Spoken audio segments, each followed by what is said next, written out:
ایک سجدہ بھول گیا تو کیا حکم ہے اس سلسلے میں؟ چنانچہ اگر مقتدی یا امام ایک سجدہ بھول گیا تو اس کا حکم یہ ہے، سجدہ ایک کیا دوسرا بھول گیا، کسی نے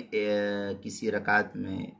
ایک سجدہ کیا اور دوسرا سجدہ وہ کرنا بھول گیا، اور دوسری رکعت میں یا دوسری رکعت کے بعد یا قاعدہ اخیرہ میں اتحیات پڑھنے سے پہلے اس کو یاد آ گیا کہ میں فلاں رکعت میں ایک ہی سجدہ کیا ہوں، تو فوراً اب جس حالت میں بھی ہے وہ اسی حالت میں اس کو اس وقت جو قاعدہ اخیرہ میں بیٹھا ہوا ہے تو اسی حالت میں اس کو فوراً جب یاد آیا تو فوراً سجدہ ادا کرے، پھر بیٹھ کر پھر سے اتحیات پھر بیٹھ کر جو ہے اس کے بعد اتحیات پڑھ کر دائیں طرف سلام پھیر کر کے، سجدہ سہو کے ہوتے سجدہ سہو کر کے، اور دائیں طرف ایک سلام پھیر کر دوسرے سجدے کرے، دو سجدے کرے، ایک تو یہ جو چھٹا ہوا سجدہ تھا وہ تو ہے ہی، اب دو سجدے سجدہ سہو کے کرے، پھر اس کے بعد بیٹھ کر اتحیات درود شریف اور دعا پڑھ کر کے سلام پھیر کر کے نماز مکمل کرے تو نماز ہو جائے گی، دوبارہ پڑھنے کی اس نماز کو کوئی ضرورت نہیں ہوگی۔ چنانچہ اس سلسلے میں جو ہے البحر الرائق میں ہے قولہ ورعایت الترتیب فی فعل مقرر اطلقہ ہنا وقیدہ فی الکافی بالمتکرر فی کل رکعت کالسجدہ، اس طریقے کی عبارت جو ہے البحر الرائق جلد نمبر 1 صفحہ نمبر 296 باب صفت الصلاح جو HM سعید کراچی پاکستان کا چھپا ہوا نسخہ اس کے اندر۔ دوسری صورت یہ کہ اگر قاعدہ اخیرہ میں اتحیات پڑھنے کے بعد یاد آیا تو یاد آتے ہی اس سجدہ کو ادا کر کے پھر اتحیات پڑھے، اور سجدہ سہو کرے تو سجدہ سہو کر کے اپنی نماز کو مکمل کرے تو نماز ہو جائے گی، دوبارہ اس نماز کو پڑھنے کی کوئی ضرورت اس کے لیے نہیں رہے گی۔ چنانچہ اس سلسلے میں جو فتاوی شامی میں ہے قول السجدہ والمراد بها السجدة الثانية من كل ركعة فالترتیب بینهما وبین ما بعدها واجب، قال في شرح المنية حتى لو ترك سجدة من ركعة ثم تذكرها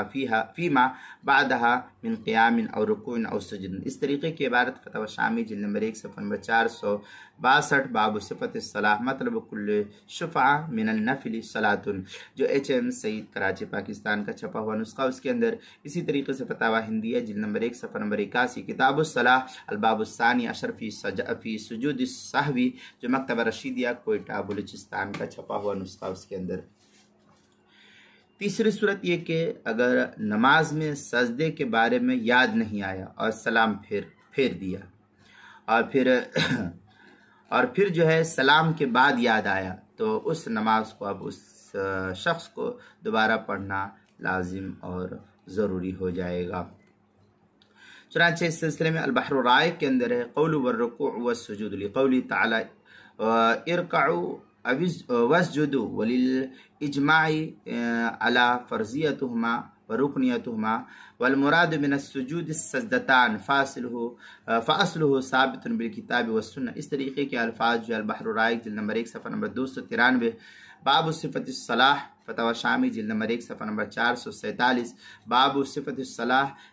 بحث الرکوع والسجود کے تحت جو اس کو نقل کیا جو HM سعید کراچی پاکستان کا چھپا ہوا نسخہ اس کے اندر۔ حاشیۃ التحتاوی علی مراقی الفلاح صفحہ 229 باب شروط الصلاح و ارکانها جو قدیمی کتب خانہ کراچی پاکستان کا چھپا ہوا نسخہ اس کے اندر۔ فتاوی والوالجیہ میں الاصل فی ھذا ان المتروک ثلاثت انواع فرصت و سنہ واجب، اس طریقے کے الفاظ فتاوی ہندیہ کے اندر فتاوی والوالجیہ کے حوالے سے نقل کیا گیا ہے۔ فتاوی ہندیہ کے اندر جلد نمبر 1 صفحہ نمبر 126 الباب الثانی عشر فی سجود السہوی جو مکتبہ رشیدیہ کوئٹہ کا چھپا ہوا نسخہ اس کے اندر۔ فتاوی شامی جلد نمبر 2 صفحہ نمبر 70 باب سجود السہوی جو HM سعید کراچی پاکستان کا چھپا ہوا نسخہ اس کے اندر۔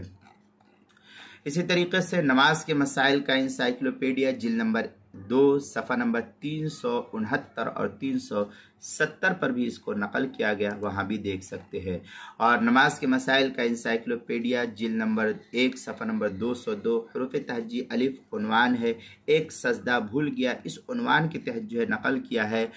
سجدہ ایک کیا دوسرا بھول گیا کے عنوان کو دیکھے تو یہ وہی عنوان ہے جو میں نے نماز کے مسائل کا انسائکلوپیڈیا جلد نمبر 2 صفحہ نمبر 369 اور 370 پر نقل کیا گیا۔ حروف تہجی سین عنوان ہے سجدہ ایک یا دوسرا بھول گیا، اس عنوان کے تحت جو ہے اس مسئلے کی وضاحت نقل کی گئی ہے۔